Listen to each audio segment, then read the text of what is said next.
Bonjour à tous, j'espère que vous allez bien. Je vous invite à vous lever, on va louer Dieu ensemble. C'est une grâce de pouvoir nous réunir encore ce matin, ensemble. Nous allons élever le nom de Jésus. Amen. Le plus grand jour de l'histoire.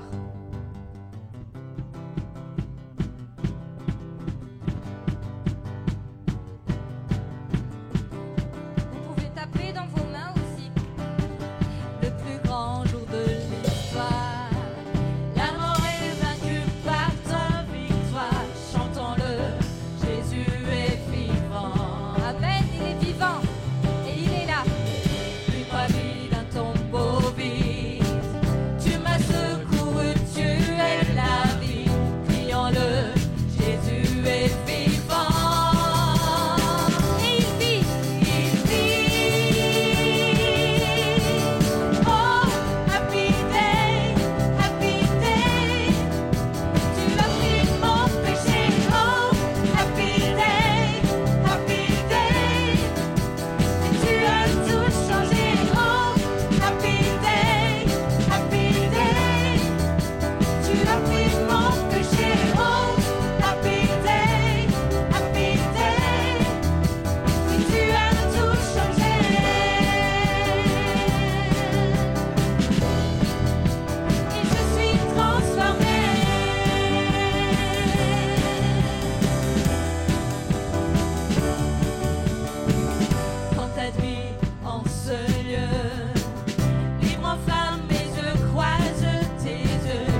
a tout changé.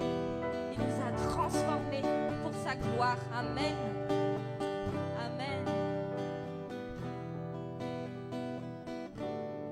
Tout-puissant, souverain, tu tiens ma vie dans ta main.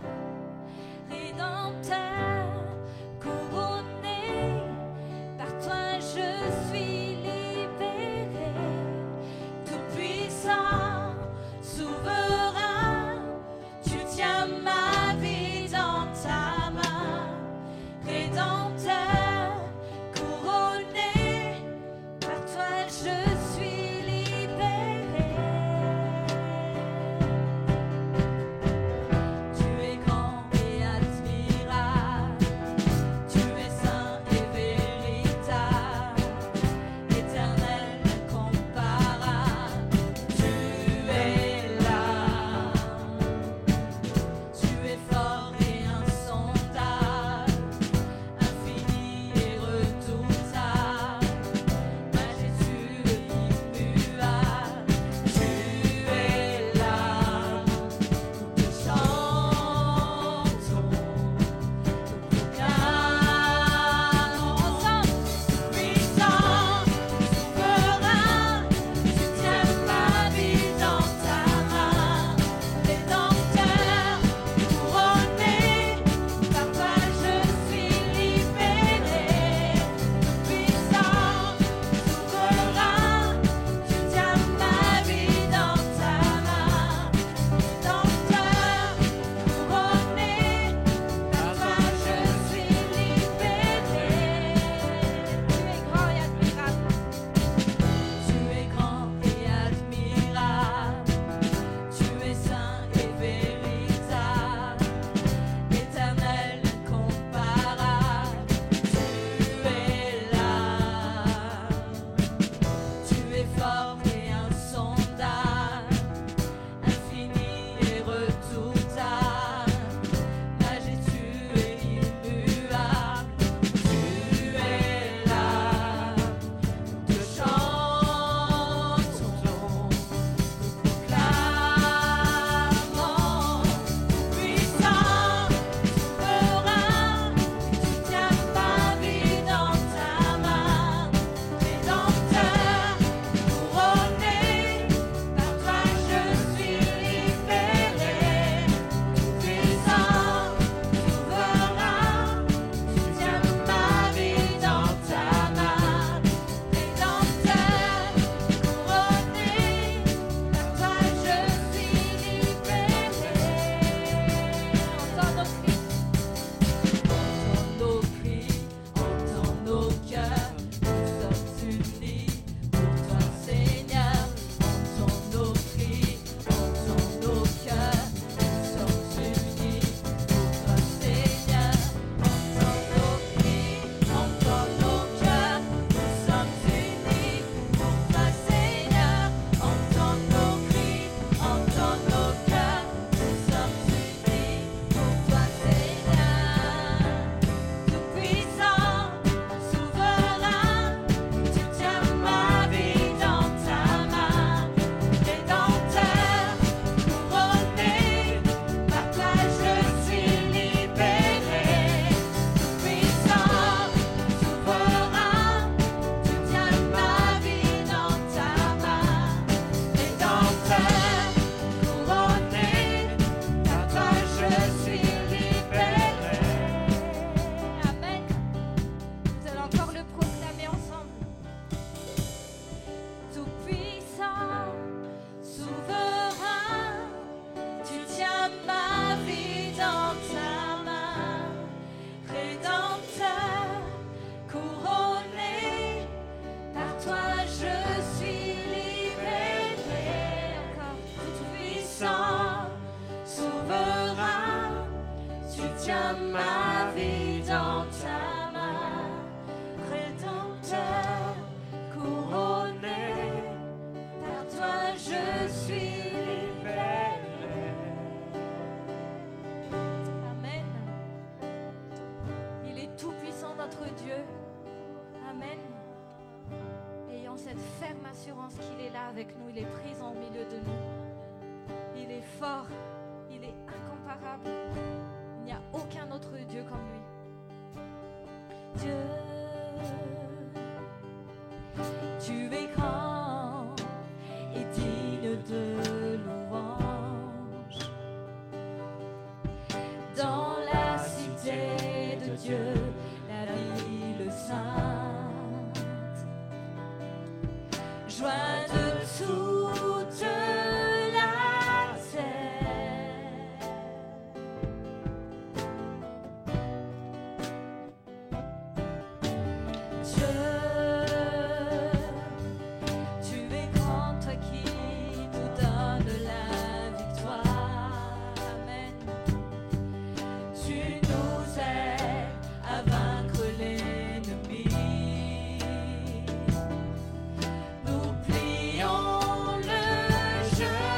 Seigneur, nous voulons élever ton nom en ce lieu.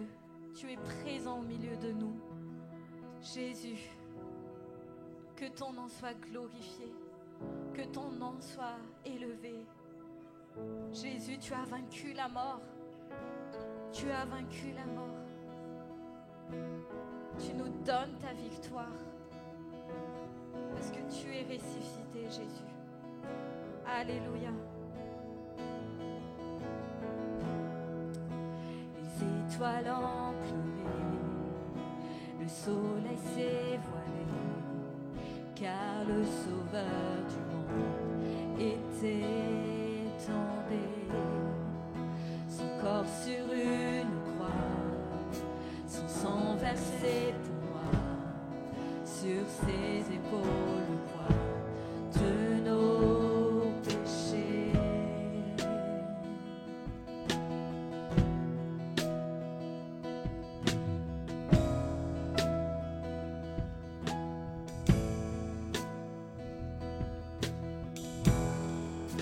À son tout dernier souffle, le ciel s'est détourné, le Fils de Dieu gisait dans les ténèbres.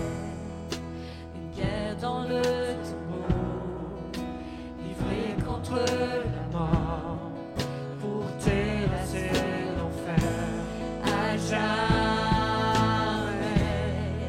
Alors la terre trembla, la pierre fut roulée, l'amour parfait n'a pu être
Tu es grand. Proclamons-le ensemble, le plus grand des noms. Le plus grand des noms. Il est digne de louange. Digne de louange. Mon cœur s'écrie, Seigneur. Mon cœur s'écrie, oh Dieu.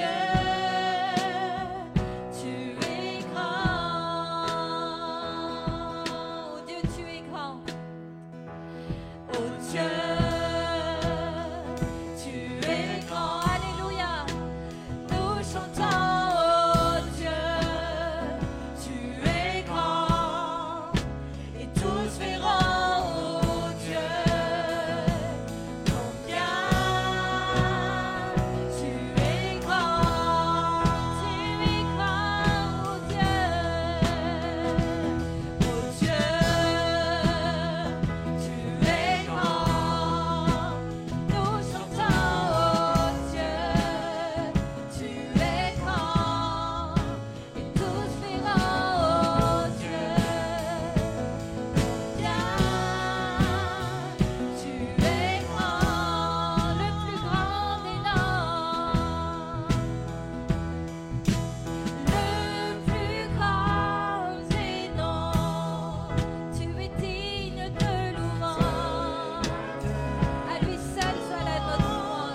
Bonjour à chacun et chacune. J'espère que vous avez passé un bon moment dans cette matinée, un moment justement où on a pu encore célébrer Dieu.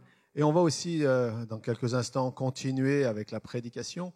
Juste peut-être quelques informations. Donc, on peut se retrouver, vous le savez, tous les matins à partir de 7h moins quart sur Zoom pour un temps de prière. 7h moins quart, 7h15. Nous prenons un petit moment de lecture et ensuite un temps de prière. Et je pense que c'est une bonne chose pour démarrer la journée. Vous rappelez aussi qu'on a nos réunions le mercredi soir. Et justement, on essaye aussi de se retrouver le mercredi soir pour prendre un temps de prière ensemble. Donc voilà, ça fonctionne, ça tourne et on se réjouit de cela. Le vendredi soir, toujours nos temps d'études. Donc on est dans les actes. Bien sûr, j'ai fait des grandes parenthèses. Actuellement, je fais des grandes parenthèses puisque je parle un peu du monde invisible. On est quand même confronté dans la Bible à beaucoup de choses qu'on ne comprend pas ou qu'on n'est pas peut-être pas parfois en mesure de comprendre parfaitement. Donc voilà, on parle de ce monde invisible qui est là. Et on essaye de comprendre, en tout cas au travers des Écritures, ce qui nous est dit, ce qui nous est enseigné.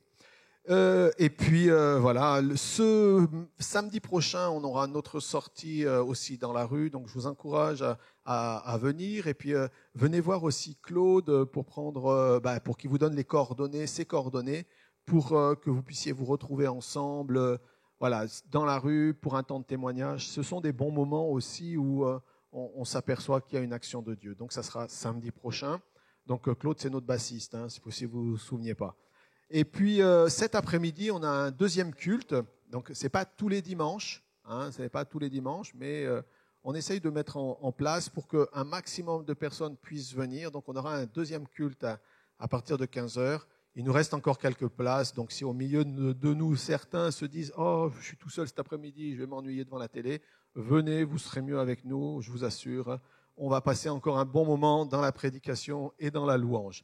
Voilà, en tout cas, s'il y a besoin de coups de téléphone, qu'on se voie, n'hésitez pas, téléphonez. On peut prendre déjà du temps au téléphone et on peut encore se voir à l'église. Hein. L'église est ouverte dans la semaine. S'il y a besoin, aucun problème, on reste disponible.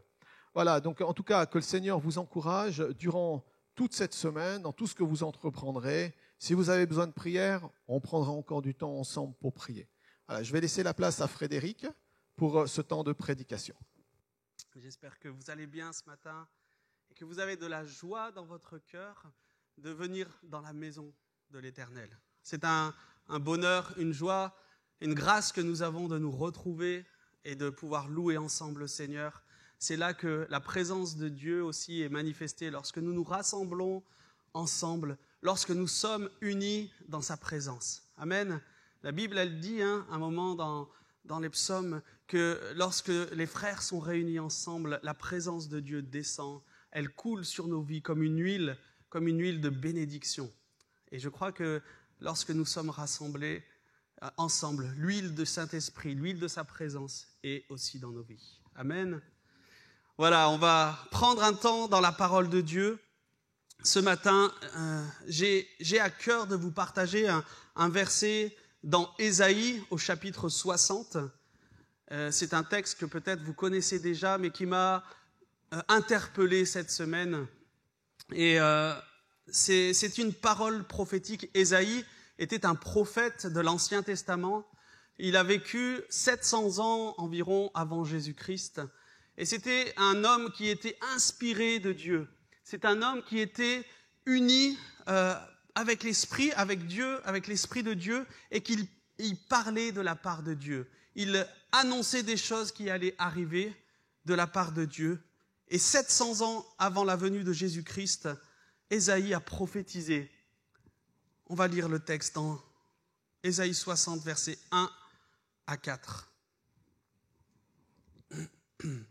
Lève-toi, brille, car ta lumière paraît, et la gloire de l'Éternel se lève sur toi. Car voici que les ténèbres couvrent la terre, et l'obscurité les peuples. Mais sur toi l'Éternel se lève, sur toi sa gloire apparaît.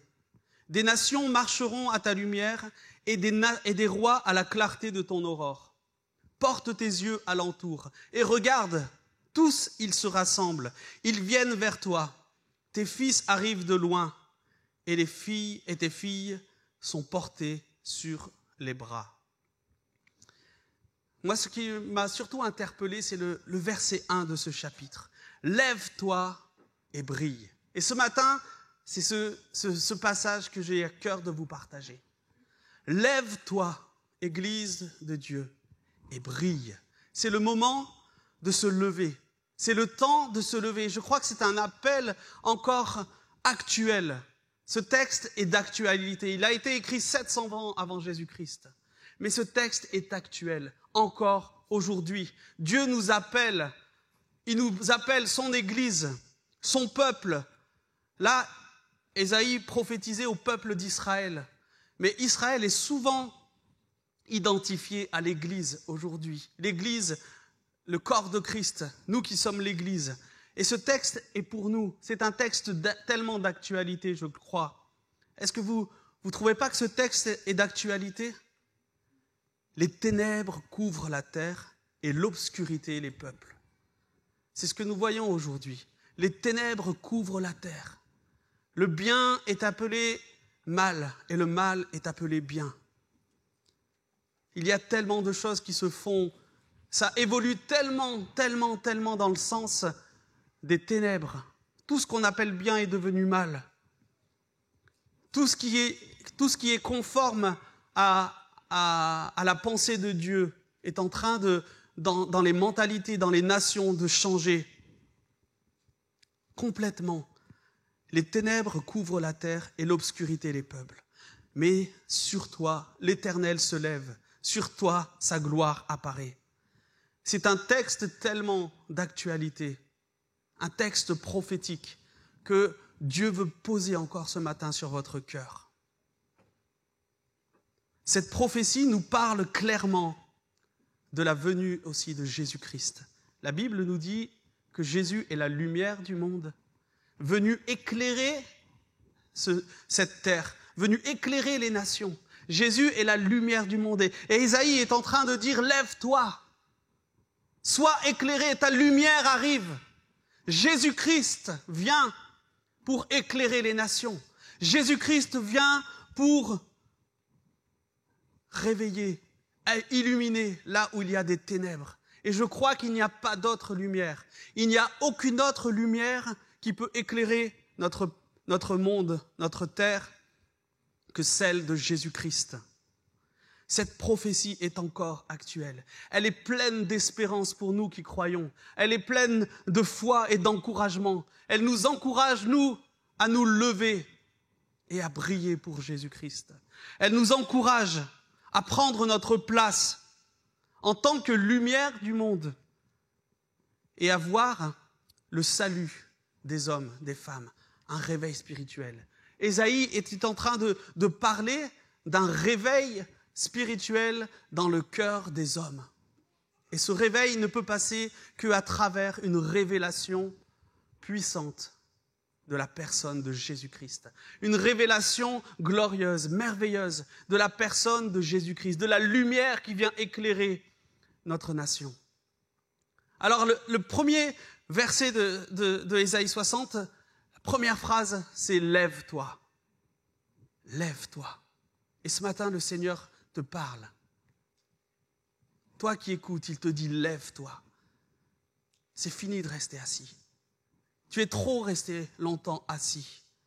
Tu es trop resté longtemps à regarder, à être spectateur. Mais le Seigneur t'appelle ce matin à te lever. À te lever. C'est un ordre, c'est une injonction de Dieu, c'est une demande de Dieu qui est faite avec passion. Dieu est pressant. Il presse, il te dit, lève-toi. C'est pas si tu le veux, il te dit, lève-toi. Prends ta place. Je ne sais pas si vous êtes comme moi, mais quand on est bien dans notre canapé ou dans notre lit, on n'a pas envie de se lever. Hein. Ah, ça c'est difficile. Vous savez qu'il y a des choses à faire à la maison, vous savez qu'il faut faire des choses, mais vous êtes dans le canapé, et là vous dites, ah non, je vais rester encore un peu. Et là, vous êtes dans votre lit, et il faut se lever pour aller au boulot, ou aller à l'école, ou aller je ne sais pas où. Et là, vous dites, encore un peu. Hein, vous êtes comme moi, je pense. Hein. C'est dur de se lever. Pourquoi c'est dur de se lever? Pourquoi c'est si difficile de se lever? Parce qu'il y a notre confort, parce qu'il y a notre bien-être, parce qu'on est bien dans notre petit cocon douillet. Et se lever, ça demande un coût. Se lever, ça coûte, parce qu'on doit laisser notre confort, on doit laisser ce qu'on aime, on doit laisser tout ce qu'on aime bien, tout notre plaisir, pour faire quelque chose, quelquefois, qu'on n'a pas envie, pour faire quelque chose qui nous coûte, qui va nous demander un effort. Oui, se lever, c'est difficile, mais c'est un choix. Et ce matin, Dieu te dit, lève-toi. Est-ce que tu vas choisir de rester sur ta chaise? Est-ce que tu vas choisir de rester dans ton confort? Ou est-ce que tu vas dire, Seigneur, me voici. Je choisis de me lever pour toi. Je choisis, Seigneur, de faire cet effort, de laisser mon confort, de laisser tout ce que j'aime pour t'obéir. Obéir à la voix de Dieu ce matin qui nous dit, lève-toi encore. Tout au long de la Bible, quand vous lisez toutes les histoires de la Bible, Dieu à chaque fois va appeler des gens, il va les appeler, il va leur donner une mission, il va les appeler pour travailler en collaboration avec eux. Dieu pourrait tout faire tout seul, vous savez. Il est grand, il est tout puissant. Il a créé le ciel, la terre tout seul. Il a fait l'univers tout seul. Il est tout puissant. Mais en ce qui concerne la terre, il veut travailler en collaboration avec nous. Il veut que nous soyons unis, que nous partagions son œuvre et sa gloire avec lui. Parce qu'il nous aime, parce qu'il veut partager. Il a du bonheur à partager sa gloire. Il a du bonheur à partager les choses. Et on voit tout au long de la Bible que Dieu appelle des hommes. Il appelle Moïse. Il lui dit, Moïse, lève-toi, va en Israël et délivre mon peuple. Il va dire à Abraham, Abraham, lève-toi, sors de ton pays en Chaldée et va dans le pays promis. Ils avaient tous le choix. Ils avaient tous le choix de rester. Abraham était très bien dans son Ur en Chaldée. Son petit pays de Ur en Chaldée, c'est ce petit pays de petits fruits. On ne veut pas aller plus loin. On aime notre petit confort. Oui, c'est bien, mais on ne va pas aller plus loin. Et Dieu lui dit, lève-toi, Abraham. Va, sors. Dieu te dit ce matin, lève-toi. Va, rentre dans ta destinée, dans ton appel. Rentre dans ce que j'ai prévu pour toi. Il dit pareil à Paul, l'apôtre Paul. Quand il vient et il l'appelle, il lui dit, Paul, lève-toi, va prêcher l'évangile au monde. C'est un appel de Dieu dans nos vies ce matin encore. Cette parole d'Ésaïe 60, c'est un appel de Dieu pour vous, pour moi, à nous lever dans cette génération où les ténèbres couvrent la terre. Si nous ne brillons pas, qui va le faire? Si l'Église n'est pas une lumière, qui va briller dans ce monde? Qui va se lever? Dieu nous encourage à nous lever, à relever la tête. Nous ne sommes plus là pour subir. Nous ne sommes plus là pour être des spectateurs. Mais Dieu, dans ces temps de la fin, nous appelle à être des acteurs. C'est fini de rester et attendre que les choses se passent. Mais il faut maintenant se lever. Saisir les opportunités que Dieu met devant nous. C'est le moment. C'est le temps. Ça me rappelle cette histoire, vous connaissez tous l'histoire dans la Bible où Jésus fait une parabole sur les 10 vierges qui sont là et qui attendent le retour de Jésus.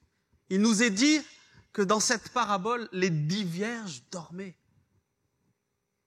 Mes amis, est-ce que ceci ne ressemble pas aussi aujourd'hui à l'Église d'Occident? Je m'excuse, mais nous dormons. Nous dormons. Nous dormons à point fermé.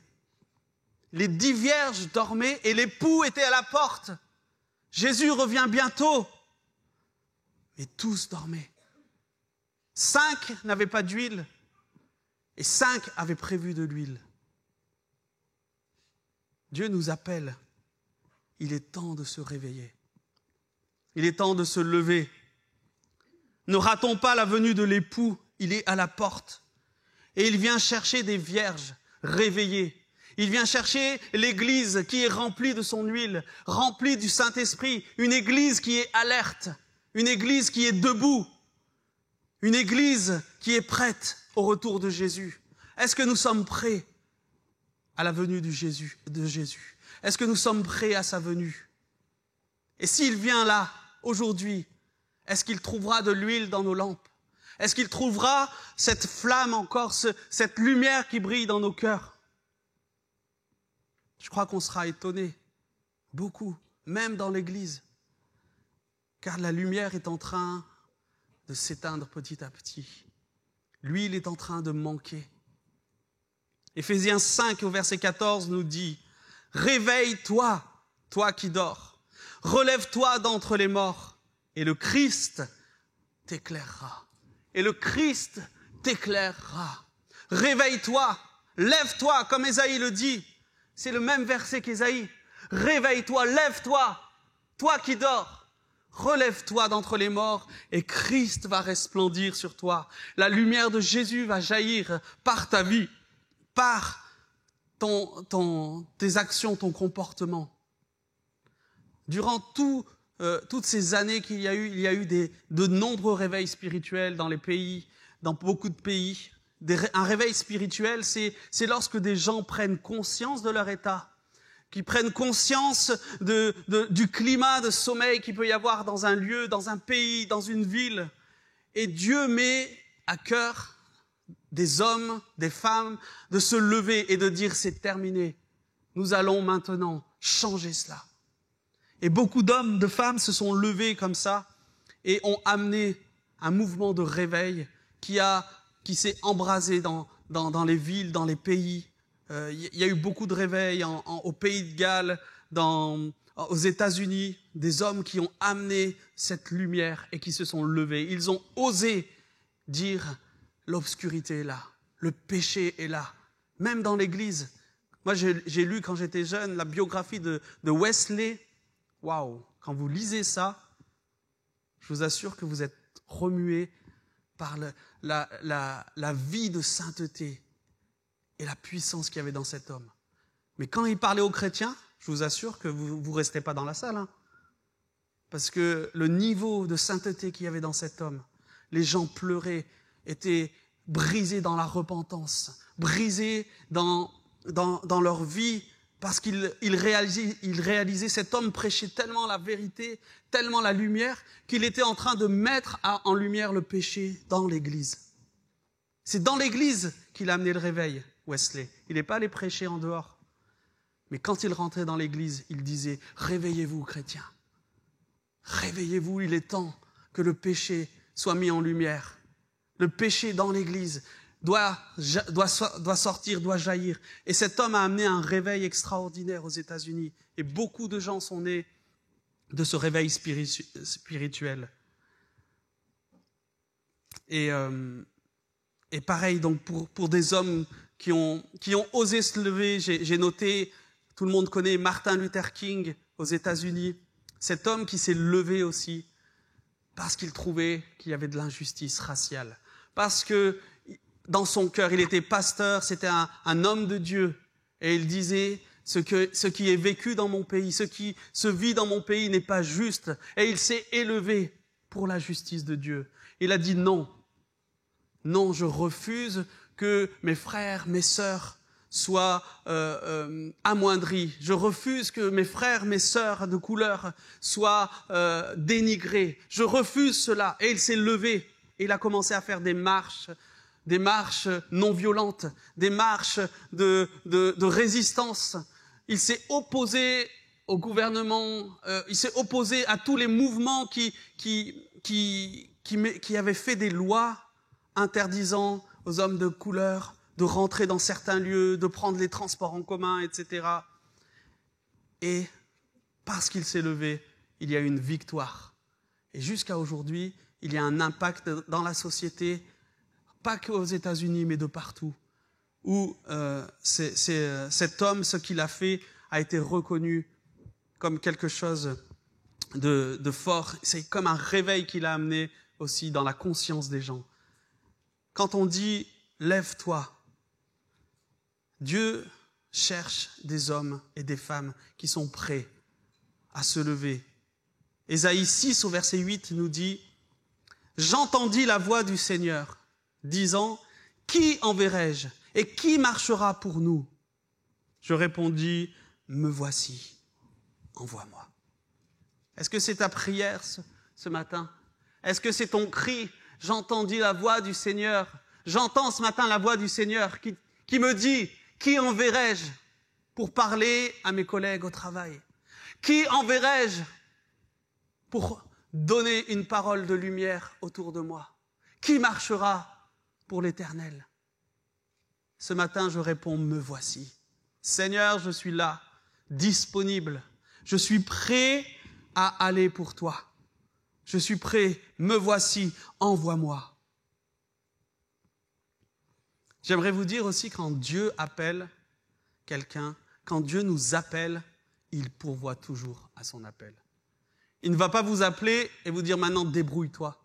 Mais à chaque fois, on le voit dans la Bible, quand Dieu a appelé des gens, il a toujours accompagné ces personnes. Toujours, toujours. Regardez Moïse, regardez Abraham, toujours il était avec eux et il accomplissait ses œuvres. Et quand Dieu nous dit allez par tout le monde, prêchez la bonne nouvelle, annoncez l'évangile, il est avec nous et il nous accompagne.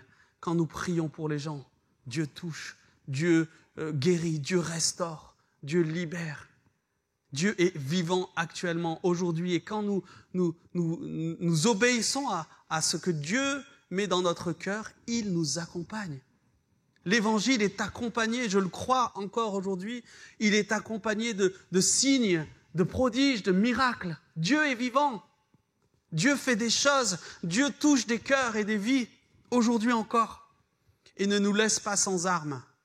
Prêcher l'évangile sans être accompagné de Dieu. Waouh, combien c'est difficile. Prêcher l'évangile sans la puissance du royaume de Dieu, c'est tellement difficile. Les gens, ils se disent, c'est une bonne morale, la chrétienté. Mais quand il y a la puissance de Dieu derrière, ça change tout. La puissance de Dieu est capable de bouleverser, d'ouvrir les consciences des gens, d'éclairer des raisonnements faux depuis l'enfance des gens. On leur a toujours dit, Dieu n'existait pas. Et quand Dieu se révèle, quand la puissance de Dieu descend dans un cœur, dans une vie, bam, la lumière éclaire les ténèbres. La puissance de la parole de Dieu, la puissance de la vérité éclaire, la puissance de la vérité libère. Comme Jésus le dit dans Jean 8, vous connaîtrez la vérité et la vérité vous rendra libre. Amen. Quand nous prêchons la vérité, ça libère des vies. Ça ouvre les yeux de beaucoup de personnes. Qui est disponible pour se lever aujourd'hui encore? Dieu nous appelle. Dieu nous appelle.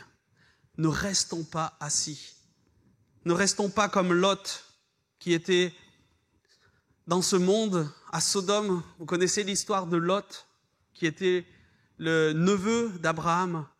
Il nous est dit que Lot est allé vers Sodome et Gomorrhe, une ville pleine de vices, de péchés, de ténèbres, plein de choses horribles. Il nous est dit que c'était quelqu'un qui connaissait Dieu. Ça peut tellement nous ressembler. Nous sommes chrétiens, nous vivons dans ce monde et nous sommes quelquefois attirés par ce monde à un tel point que quand vous lisez le texte de Lot, il nous est dit que Lot était assis à la porte de la ville. Lot avait tellement pris l'habitude de ce qui se passait à Sodome et Gomorrhe, du péché. Lot était assis. Il s'était habitué. Mes amis, Christ ne veut pas que nous nous habituions au péché. Il ne veut pas que nous nous habituions aux ténèbres. Il ne veut pas que nous nous habituions à ce mode de vie. La Bible nous dit que Lot était assis. Il était assis à la porte de la ville. Il avait pris une place dans la ville. Il était reconnu dans la ville comme quelqu'un d'important. Quand il nous est dit qu'il est assis à la porte de la ville, c'était devenu quelqu'un d'important dans cette ville. Et Dieu est venu avec ses anges le chercher. Il est venu, il lui a dit, Lot, mais qu'est-ce que tu fais là? Lève-toi et sors. Les anges sont venus, c'était une ville de ténèbres. Comme Ésaïe nous l'a dit tout à l'heure, le monde est couvert de ténèbres, le monde est couvert du péché. Mais la lumière vient, lève-toi. Et là, les anges sont venus chercher Lot et toute sa famille. Ils l'ont pris par la main, ils lui ont dit, sors, lève-toi, sors des ténèbres. Car je vais détruire cette ville. Je vais détruire Sodome et Gomorrhe. Mes amis, si la Bible nous parle de ces choses, c'est que c'est réel. Les temps sont proches. Il y a véritablement ce que Dieu dit est la vérité. Il y a véritablement une vie après la mort. Il y a un endroit où nous pouvons passer l'éternité avec Dieu. Mais il y a aussi l'enfer, où des milliers d'hommes, de femmes iront parce qu'ils ont refusé de se séparer de Sodome, de se séparer des ténèbres, parce qu'ils auront refusé Christ, parce qu'ils se seront laissés endormir, parce qu'ils seront restés assis à la porte de la ville. Et la conscience de Lot était devenue endormie. On voit pareil, lorsque Jésus nous dit de nous lever, c'est toujours pour apporter quelque chose. Une nouvelle destinée, une bénédiction, quelque chose qui va changer nos vies. Lorsque Jésus est allé à Bethesda, à la piscine, où il y avait tous ces malades, il nous est dit qu'il y avait un homme qui était par terre pendant 38 ans.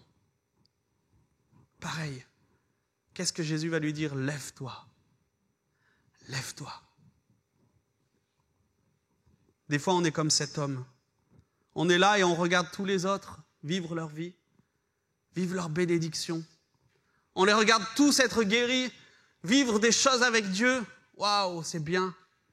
Mais nous, on est là, ça fait 38 ans. C'est ma vie, elle est comme ça ne changera pas. Jésus te dit ce matin, lève-toi. Il y a quelque chose de bon pour toi. Lève-toi parce qu'il y a quelque chose derrière. Je vais te bénir. Et lorsque Jésus lui dit de se lever, il l'a guéri. Il l'a guéri et il lui a donné une nouvelle destinée. Maintenant, tu peux marcher. Maintenant, tu as des projets pour ta vie. Maintenant, quelque chose de nouveau se passe. Aujourd'hui, si nous entendons la voix de Dieu dans notre cœur, n'endurcissons pas nos vies, n'endurcissons pas notre cœur, mais ouvrons nos cœurs à la voix de Dieu. Quelqu'un disait, le chemin demain amène à la ville jamais. Il y a des gens souvent qui disent demain je commence. Demain j'arrête. Demain. Et en fait, jamais ils le font. Le chemin demain amène à la ville jamais. C'est maintenant. C'est maintenant le moment. C'est maintenant le temps. Le temps de Dieu. Le temps que Dieu nous appelle. C'est aujourd'hui le jour du salut. Ne nous cachons pas derrière la volonté de Dieu. Souvent, on se cache derrière la volonté de Dieu. Souvent, on dit, si Dieu le veut, il m'ouvrira les portes. Si Dieu le veut, il me conduira dans telle direction. Mais la volonté de Dieu, nous la connaissons. La volonté de Dieu, c'est de témoigner. La volonté de Dieu, c'est d'aimer. La volonté de Dieu, c'est de faire ce que Dieu met devant nous. Faisons-le. Que ce que ta main trouve à faire, fais-le. Si tu dois un jour partager l'évangile à quelqu'un, fais-le. Ne dis pas, Seigneur, ouvre-moi la porte pour qu'il puisse, tends-moi une perche pour que je puisse lui témoigner. Quelquefois, ce sont nos entrailles dans notre cœur qui vont nous pousser à parler, à témoigner. Devenons des acteurs et non pas des spectateurs de notre vie. Quelle est la vision de Dieu pour vous? Qu'est-ce que Dieu a mis dans votre cœur que vous attendez depuis des années? C'est peut-être le moment, c'est peut-être le temps ce matin de rentrer dans cette vision et dans cet appel de Dieu. La suite du verset de Ésaïe 60 nous dit « brille ou sois éclairé » selon les versions. Brille, lève-toi. Donc la première chose à faire avant de briller, c'est de se lever. Et la deuxième chose à faire, c'est d'être éclairé et de briller pour notre Dieu. Est-ce que nous réalisons encore ce matin que nous sommes le temple de Dieu, que nous sommes la maison de Dieu où Dieu a fait sa demeure? Dieu habite en nous. La gloire de Dieu est dans nos cœurs. Sa lumière brille dans nos vies. Et bien souvent, nous ne réalisons pas cela. Nous sommes le temple de Dieu. Et Dieu nous appelle à briller. Et quand on brille, moi j'ai noté, briller, c'est faire un coup d'éclat. Briller, c'est quoi? C'est quand on dit quelqu'un, il est brillant, c'est quelqu'un qui est, waouh, tout d'un coup, il est mis en avant. Les choses s'éclairent. Quelque chose se passe. Il y a une révélation, une lumière s'éclaire. Et briller, c'est ça. Briller, c'est annoncer la parole de Dieu. La Bible dit que la parole de Dieu est une lumière qui est sur notre sentier. Elle brille dans nos vies. La lumière de Dieu. Quelquefois, il faut dire les choses dans la vérité. Ça éclaire. On s'en rend pas compte, mais quand on ose dire des choses, waouh! Il y a des gens, des fois, ils écarquillent les yeux parce qu'ils n'ont jamais de leur vie entendu parler de Dieu. Ils n'ont jamais entendu de leur vie des choses sur Dieu. Moi, je me rappelle quand j'étais au lycée, j'étais quelqu'un vraiment, quand j'étais jeune, très, très, très, très timide et je parlais pas beaucoup, j'étais tout le temps dans mon coin et tout le temps un peu renfermé. Et ça a bien changé, maintenant, je fais que parler. Non. Mais ce que je veux dire, c'est que j'étais vraiment dans mon coin et tous les jeunes autour de moi au lycée ne me connaissaient pas, en fait. Et j'étais chrétien, je me suis converti à l'âge de 17 ans et dans mon cœur, ça brûlait. J'avais cette passion pour Dieu, ce feu qui était dans moi. J'avais envie de servir Dieu, de témoigner de Dieu. Et un jour, je priais pour mes camarades au lycée. Et, bon, ils devaient savoir que peut-être j'étais pas comme eux parce que je faisais pas les mêmes choses qu'eux et j'étais différent. Mais ils me connaissaient pas. Et un jour, en fait, je demandais tout le temps à Dieu, donne-moi la possibilité de témoigner, donne-moi la possibilité de leur parler. Et j'arrivais pas, j'étais timide, en fait, j'avais du mal. Et un jour, un prof de commerce dit, vous allez faire un exposé. Et dans cet exposé, je veux que vous parliez de votre passion pendant 5 minutes. Et vous devez tellement bien en parler que vous devez donner envie aux gens de goûter à cette passion-là. Et puis quand il a dit ça, moi j'ai dit, mais ma passion, c'est Jésus. Je vais parler de Jésus. Et ça bataillait dans mon cœur parce que je me suis dit, waouh, ça va être dur de parler de Jésus dans une classe où ils n'ont jamais entendu. Pour eux, c'est n'importe quoi. Eux, leur passion, c'était la musique, la guitare, les sorties, des tas de choses comme ça. Et puis quand est venu mon tour, le Saint-Esprit bouillait dans mon cœur. Ça me travaillait, chanter l'Esprit de Dieu qui était là.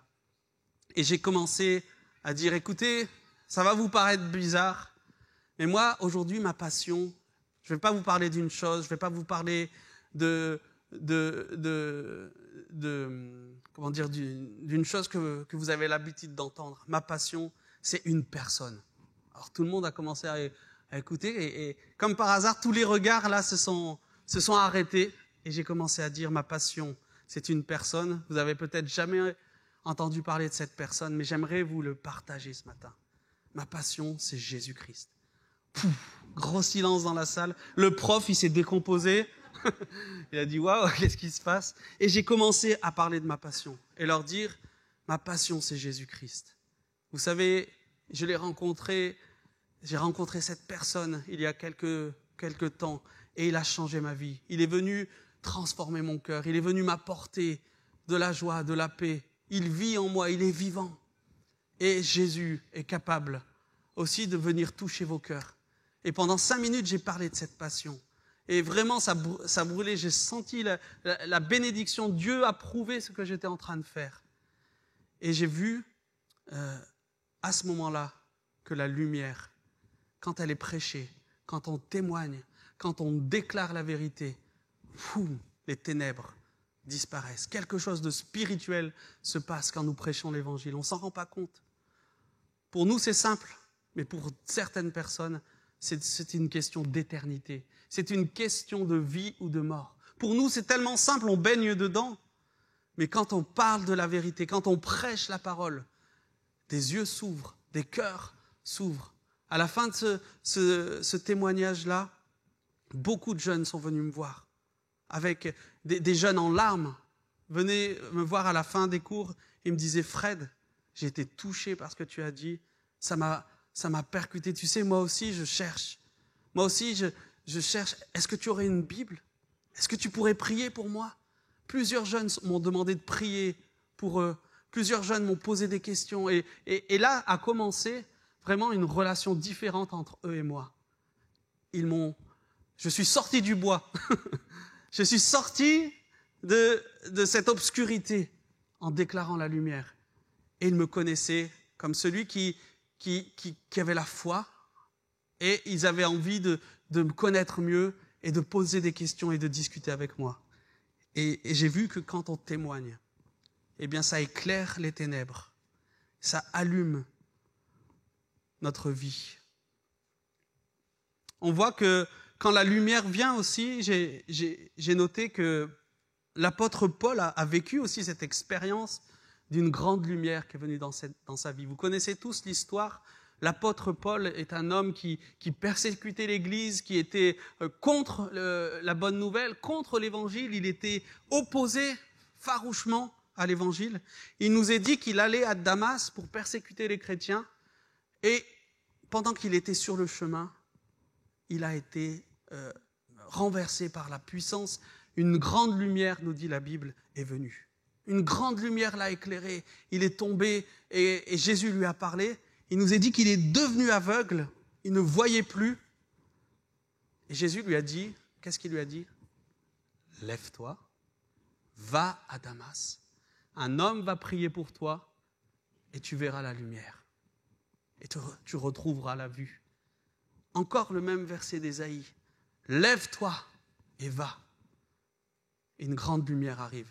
Et il nous est dit, vous connaissez tous l'histoire de Paul, il nous est dit que Paul est resté 3 jours aveugle, il ne voyait plus.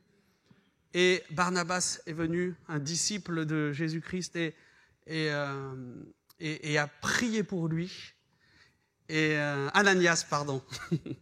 Et il a prié pour lui et il lui a imposé les mains. Il nous est dit que les écailles sont tombées de ses yeux et il a commencé à voir. Il a commencé à voir. Parce que la vérité a été prêchée. Parce que la bonne nouvelle lui a été annoncée. Les écailles sont tombées et il a vu. Quand on allume la lumière quelque part, on voit. Vous avez tous fait l'expérience. Vous êtes dans la nuit et vous marchez à tâtons. Vous ne voyez pas, vous cognez les meubles, etc. Dès qu'on allume la lumière, on voit tout. Et c'est pareil. Jésus, lorsqu'il vient dans notre vie, on voit tout. Le péché est révélé. Les obstacles qu'il peut y avoir devant nous sont révélés. À nous de les enlever.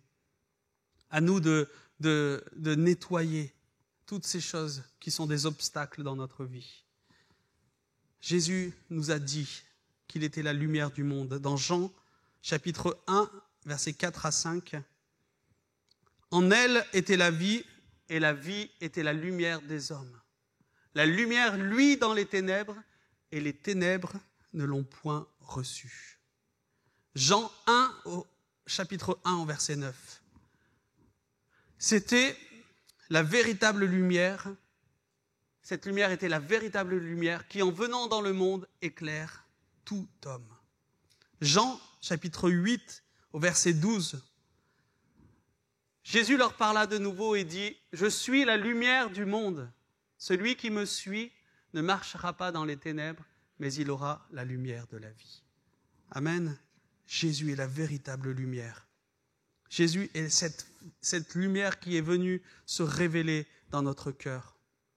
Et pour que cette lumière brille, eh bien, nous devons la laisser jaillir. Comme le prophète disait, Jean-Baptiste, il faut qu'il croisse et que je diminue. Il faut que Jésus croisse et qu'il diminue. Ça me fait penser à cette histoire. Vous connaissez Gédéon dans la Bible ? Gédéon. C'était un homme dans les Juges, c'est un livre de l'Ancien Testament. Un homme que Dieu a appelé aussi, parce que Israël était un peuple qui était persécuté par des ennemis, les Madianites. Et pendant cette période de persécution, d'attaque, ils venaient toujours dans les terres d'Israël pour piller, pour voler, pour détruire. Et Dieu a appelé un homme qui s'appelle Gédéon. Et il lui a dit, Gédéon, lève-toi et remporte la victoire sur les Madianites, sur tes ennemis. Et toute l'histoire, vous pouvez la lire. Gédéon a obéi, s'est levé pour Dieu. Et à un moment, il nous est dit que pour remporter une victoire, Gédéon avait appris une stratégie. Il a pris des vases en terre et il a mis à l'intérieur un flambeau avec une flamme pour attaquer ses ennemis de nuit. Alors pourquoi il a fait ça ? C'était pour que, au moment où il allait attaquer ses ennemis, il s'approche du camp de l'ennemi sans qu'on le voie. Et quand il est devant le camp de l'ennemi, il casse le vase et toutes les torches sont allumées. Et toute l'armée de Gédéon a fait ça en même temps. Et au moment où toutes les torches sont allumées, les ennemis ont pris peur, ils se sont entretués les uns les autres, ils ont eu tellement peur qu'ils ont eu une grande défaite. Et Gédéon, avec toute son armée, a remporté la victoire. Et moi, ça me fait penser à nous qui sommes chrétiens. Nous avons dans nos cœurs cette grande lumière. Et bien souvent, malheureusement, elle est cachée par nos vases. Qu'est-ce que c'est ces vases ? C'est nous.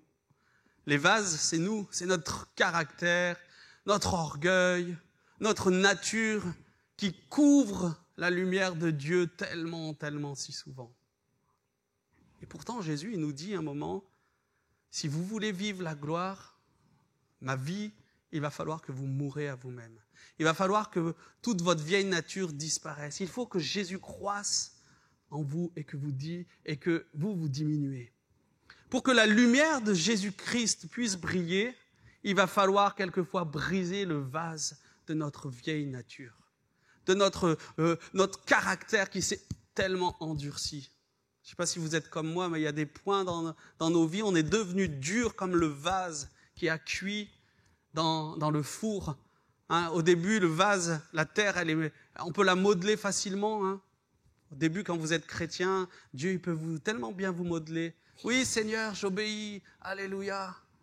Hein, on est comme ce vase, on est comme cette terre, cette argile qui est modelable dans les mains de Dieu.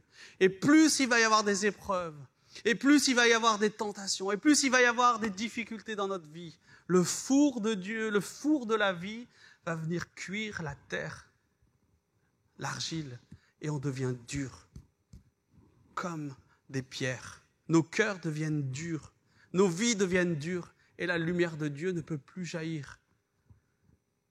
Et Jésus nous dit, il faut que tu meures pour que je vive en toi. Il faut que le vase soit brisé, comme cette histoire de Gédéon. Ils sont arrivés, et au moment de remporter la victoire, ils ont toute l'armée a cassé le vase en même temps, et les flammes, la lumière de Dieu est venue éclairer. La lumière est venue éclairer, et les ténèbres ont fui. Amen. Nous sommes appelés à laisser Christ briller dans notre vie, et le seul moyen, c'est que nous mourions à nous-mêmes, à notre vieille nature, à notre caractère, à notre timidité quelquefois, ou à notre manque de courage, afin d'oser briller, d'oser refléter la lumière, Mes amis, la lumière n'est pas faite pour rester cachée. Jésus l'a très bien dit dans Matthieu, chapitre 5, au verset 15. On n'allume pas une lampe pour la mettre sous le boisseau, mais on la met où? Sur le chandelier, et elle éclaire tous ceux de la maison, tous ceux qui sont dans la maison. On n'allume pas une lampe.